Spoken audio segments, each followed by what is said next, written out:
na bakit ganito, bakit ganyan ang nangyayari sa ating mga buhay, na kung minsan ay masaya, kung minsan naman ay malungkot at punong-puno ng problema, pero kung minsan naman ang buhay ay puno ng milagro at kababalaghan na hindi mo inaasahang mangyayari o magaganap sa buhay mo. Yun bang may mga araw na sobrang dami ng problema mo at may mga araw din na sobrang lungkot mo, pero may biglang milagro ang dumating na kung saan ang sobrang lungkot na nararamdaman mo ay napalitan ng saya o tuwa.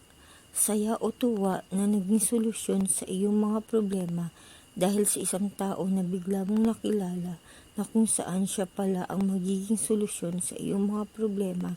at ang taong yun ang ginamit ng Panginoon upang ikaw o tayo ay kanyang matulungan at maiparamdam sa atin na kahit hindi natin siya nakikita,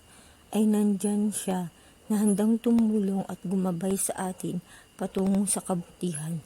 Kaya naman sa mga taong sobrang lungkot at sobrang problemado sa buhay, ay huwag kayong mag-alala dahil nandyan ang Panginoon, basta't magtiwala at magpasalamat sa Kanya ng taos-puso.